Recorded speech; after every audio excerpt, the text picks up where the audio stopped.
Hello friends, welcome to the session on New Public Management.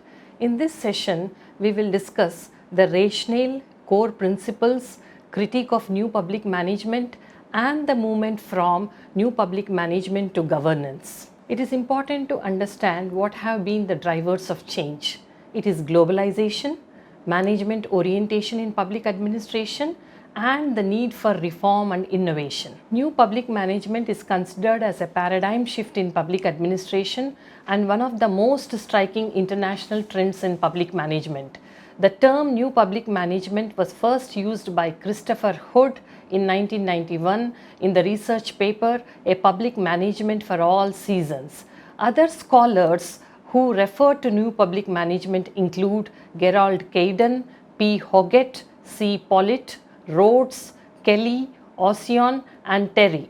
There are different interpretations of New Public Management. Christopher Pollitt referred to it as managerialism. Osborne and Gabler interpreted it as entrepreneurial government. Lan and Rosenblum called it as market-based public administration. U.A. Gunn referred to it as third way. What is the thrust and focus of New Public Management? New Public Management emphasizes on 3 E's, that is economy, efficiency and effectiveness. It borrows how from business management and blends it in the what of public administration. Here, the preference is to the term management than to the term administration. The rationale behind NPM perspective is the increase in government expenditure and the weaknesses or failures of traditional bureaucracy.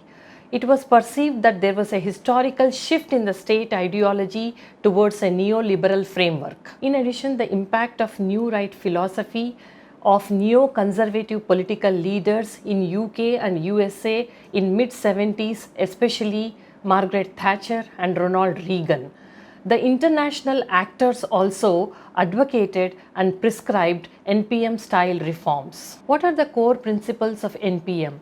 Firstly, it is managerialism, emphasizing a proactive, outcome-oriented, customer-centric government based on decentralization and participative management. Secondly, it is marketization, that is charging for public services, promotion of markets through creation of incentives, introducing competition between units through contracting. David Osborne and Ted Gabler, in their work Reinventing Government, How the Entrepreneurial Spirit is Transforming the Public Sector, stated that we do not need more government.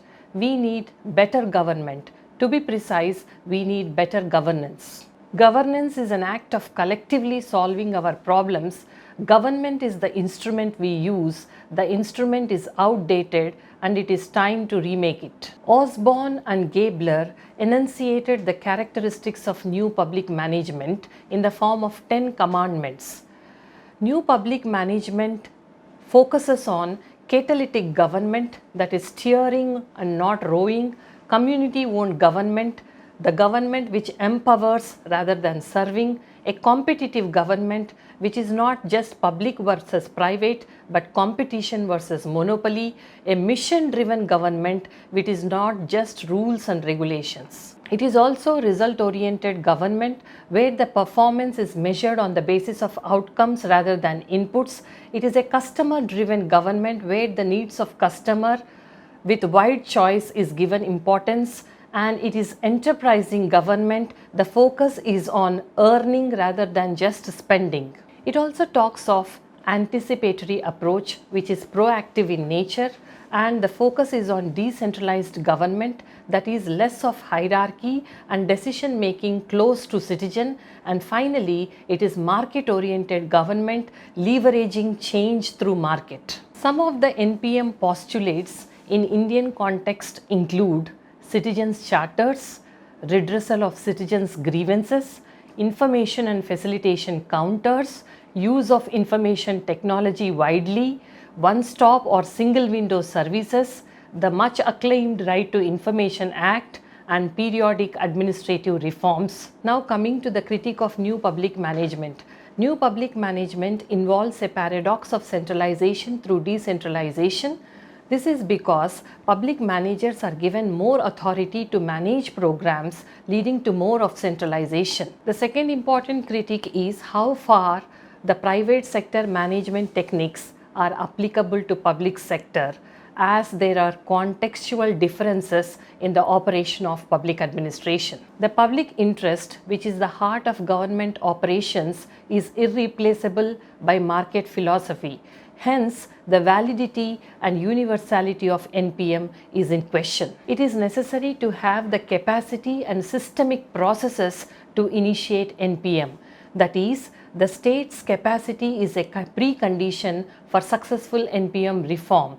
And a question arises, is political reform not a necessary condition for governmental reform? It is important to talk about 4 new avenues of thought: the new Weberian state, the government to governance theory, the globalization theory, that is how much to globalize and how much to localize. It is in this context think globally and act locally assumes significance, and we also see the emergence of theories about new combinations between state, civil society and market. The governance goes beyond government.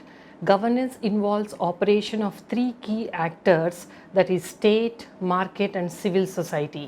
The state is creating favorable political, legal and economic environment.